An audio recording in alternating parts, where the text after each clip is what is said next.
jungle.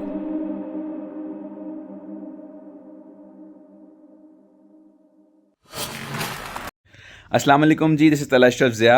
आज की video में हम लोग डिस्कस करेंगे बच्चों का बहुत ज़्यादा पूछे जाने वाला सवाल कि आखिरी के जो दिन हैं उनमें हमें क्या चीज़ जो है उसको प्रेफर करना चाहिए। Is it the self study और इज़ इट द अकेडमीज़?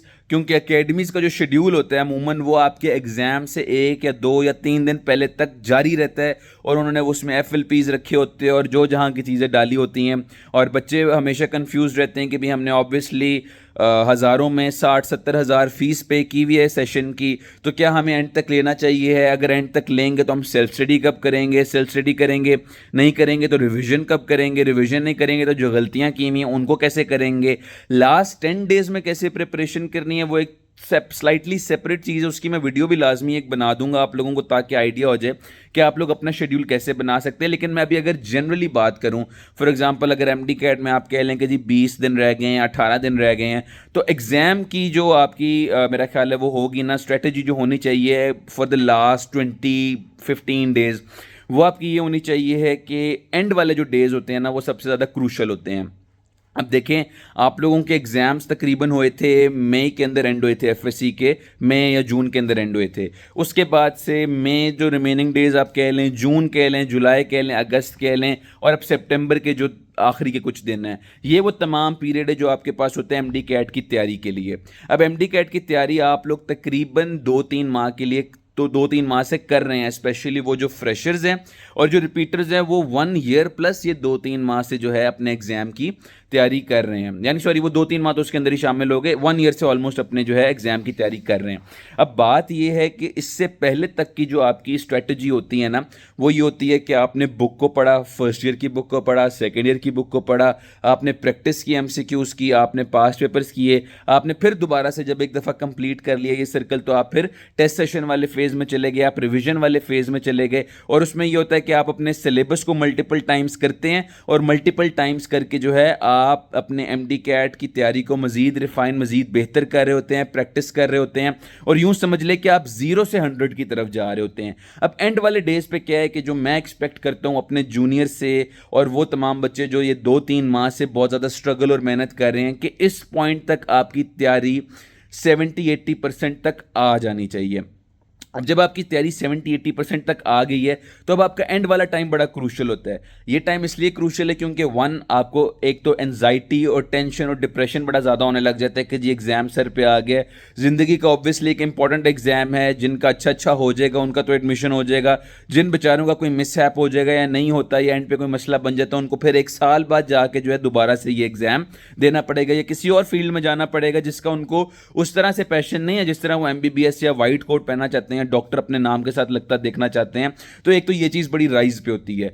दूसरा ये है कि इसके अलावा जो आपने एंड वाला टाइम है उसमें आके टाइम बड़ा क्रूशल हो जाता है। अब आप फॉर एग्जांपल एकेडमी जाते हैं तो एकेडमी आने जाने का टाइम आपका एक तो वेस्ट होता है, ऊपर से जब आप एकेडमी आना जाना करते हैं तो आपको थकावट एक्स्ट्रा होती है, तो उसके बाद आकर सो जाना, जाने से पहले सोना, एकेडमी के टेस्ट की तैयारी करूं या अपने हिसाब से शेड्यूल बनाऊं, तो ये वो कुछ मसले हैं जो बच्चे एंड पे आकर फेस करते हैं। और इसको डील करने का तरीका यही होता है कि आप जो आखिरी के आपके कुछ दिन है ना, मैं रिकमेंड करूंगा आपको कि लास्ट 15 डेज जो आपके हैं ना वो आप लोग घर बैठकर तैयारी करें, आप लोग एकेडमीज जाना छोड़ दें। अब मैं ऐसा क्यों कह रहा हूं? ऐसा मैं इसलिए कह रहा हूं क्योंकि एंड पे आकर ना आप, मेरा ख्याल है कि ज़्यादा क्रूशल जो चीज़ होती है ना वो आपकी रिविजन्स होती हैं। और मेरी हमेशा से बच्चों को रिकमेंडेशन ये रही है, मैं कोई फिक्स्ड नंबर नहीं देता कि यार 5 रिविजन्स कर लो, 10 रिविजन्स कर लो, बड़ी हैं। मैं हमेशा कहता हूँ कि आप जितनी ज़्यादा रिविजन्स कर सकते हैं उतनी रिविजन्स करें, उतना ही आपके हक में बेहतर होगा। हर बच्चे का अपना शेड्यूल होता है, हर बच्चा अपने अंदाज में पढ़ता है। कुछ लोग 3 रिविजन्स कर पाते हैं, कुछ 2 कर पाते हैं, कुछ 5 कर पाते हैं। आप अपने तौर पर जितनी ज़्यादा रिविजन्स कर सकते हैं आपने करनी है और रिविजन करने का ही एंड पे फ़ायदा होगा। क्योंकि देखिए एकेडमी एक सेट शेड्यूल के अकॉर्डिंग चल रही है, उन्होंने अपनी तरफ से बड़ा एक आइडियल किस्म का शेड्यूल बनाया होता है, लेकिन एंड वाले दिन में प्रोक्रेस्टिनेशन भी आप लोग करेंगे, टेंशन भी होती है, थोड़ा बहुत आपका टाइम जो है वो इन चीज़ों में ज़ाया हो जाता है। इसके अलावा कुछ लोगों के अकॉर्डिंग के जो एकेडमी का शेड्यूल होता है वो थोड़ा स्लो होता है, अगर वो लोग घर बैठे तो वो ज़्यादा तेज़ी से अच्छे से पढ़ सकते हैं। तो इसीलिए हम लोग रिकमेंड करते हैं कि आखिरी के जो 20-22 दिन हैं उसमें आप शुरू के दिन तो एकेडमी जाएं, आपका टेस्ट सेशन चल रहा होगा, ऑब्वियसली उसने आपने उसका पे भी किया होगा, आपने अपने सेशंस का 60-70 हज़ार पे किया हुआ है, तो आप एकेडमी उन दिनों में जाएं और उसमें ये होगा कि आपके एमसीक्यूज़ की प्रैक्टिस होगी, आपको एक ज़रा थोड़ा सा हेल्दी किस्म का कंपटीशन भी मिल जाएगा अपने आसपास वाले बच्चों से, और आपको एक ज़रा होगा कि यार मैंने बाकियों से अच्छा स्कोर करना है। आप टीचर्स के साथ भी इंटरेक्ट कर सकते हैं और उनके साथ भी कॉन्स्टेंट उसमें रह सकते हैं, कोई सवाल पूछना है, कुछ करना है।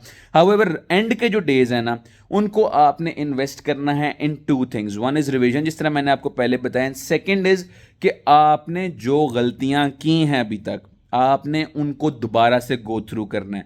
गो थ्रू ऐसे करना है, जैसे मैं अगर आपको अपना बताऊं तो मेरे पास जो किप्स के टेस्ट वगैरह पड़े होते थे ना, मैंने उनके ऊपर एक सर्कल किया होता था रेड कलर के पेन से कि जी यार ये वाला एमसीक्यू मेरा गलत हुआ था, ये वाला एमसीक्यू इसलिए गलत हुआ था। मैं साथ एक छोटी सी रीज़न भी लिख लेता था। एंड पे आकर मेरे नज़दीक अगर किसी चीज़ ने मेरी बहुत ज़्यादा मदद की तो वो ये था कि तैयारी तो मेरी एक साइड पे मैंने कर दी, वो मैं 2-3 माह से अगर कर रहा हूँ तो तैयारी तो मैंने साइड पे कर दी। जब एक तैयारी आप करते हैं किसी चीज़ की, आप उसके बाद उसका टेस्ट देते हैं, आप उसको प्रैक्टिस करते हैं किसी प्रैक्टिस बुक से, जो एमसीक्यूज आपके ठीक होते हैं इसका मतलब है कि आपका उसका तो कॉन्सेप्ट जो है शुरू से ही ठीक था, उसमें इशू नहीं है। जो एमसीक्यू गलत होता है ना उसमें मसला होता है, क्योंकि वो अगर आपका एमसीक्यू जो है प्रैक्टिस बुक में या टेस्ट में गलत हुआ, इसका मतलब है कि आपका कॉन्सेप्ट वीक था, या आपने केयरलेस मिस्टेक कर दी, या आपने कोई चीज़ जो है मिस कर दी पढ़ना। अब जब आपने वो मिस कर दी तो फिर आपके ऊपर ये एक वो आ जाता है कि यार अब ये मैंने मिस्टेक एक दफ़ा कर दी, अभी मैंने दोबारा नहीं करनी।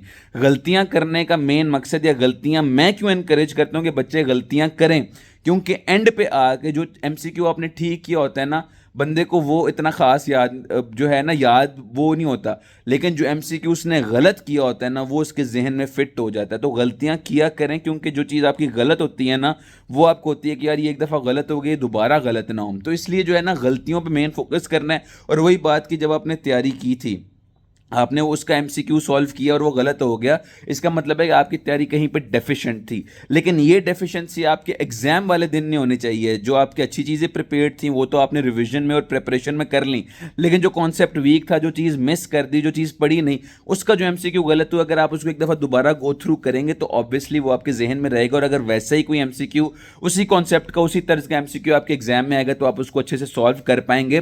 तो एंड पे आके रिविजन्स करना और एमसीक्यूज जो आपने गलत किए, चाहे वो प्रैक्टिस बुक में थे या टेस्ट में थे किसी, उनको दोबारा से रिविजिट करना और करना, वो सबसे इंपॉर्टेंट चीज़ होती है।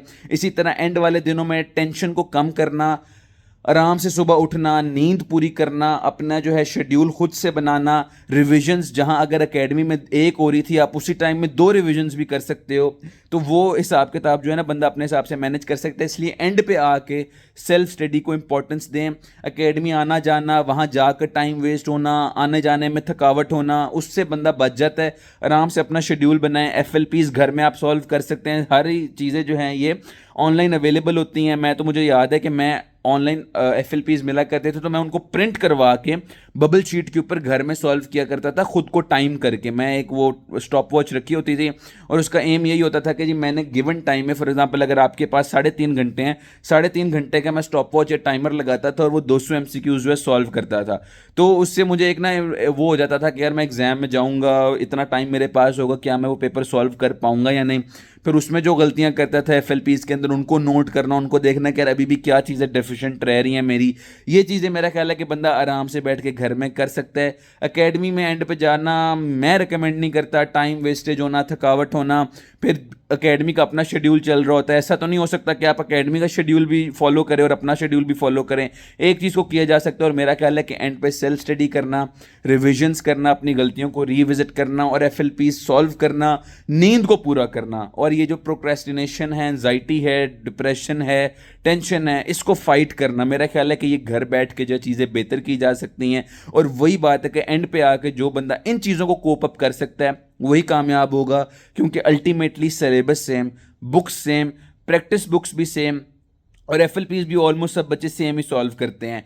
बच्चा एंड पे कामयाब वही होता है जो अपनी टेंशन पे काबू रखता है, जो एनजाइटी पे काबू रखता है, और अल्टीमेटली जो है अच्छी तैयारी करता है, रिविजन्स अच्छी करता है, और जो उसने गलतियां पहले की होती हैं उनको रीविजिट करता है, उनको इग्नोर नहीं कर देता कि यार एक दफ़ा गलती हुई थी, अब मैंने दोबारा उसको देखना ही नहीं है। तो मेरा ख्याल है कि अगर बच्चा ऐसा करेगा तो वो ऑब्वियसली इंशाल्लाह ज़रूर कामयाब होगा। अगर आप रिविजन्स करोगे, अपने एमसीक्यूज जो गलत हो उनको रीविजिट करोगे, और जो एनजाइटी है उसको आप जो है फाइट करो इन योर ओन वेज। चाहे आप अपनी मोटिवेशन के बारे में सोचो, चाहे आप अपने पेरेंट्स से जाकर बातें करो, चाहे आप कुरान पाक पढ़ के या नमाज पढ़ के करो, वो हर किसी का अपना तरीका होता है, वो आप लोग बेहतर जानते हैं कि आप लोग किस तरह से उसको कॉम्बैट कर सकते हैं। दुआओं में याद रखिएगा। Best of luck for your exam. अल्लाह हाफिज़।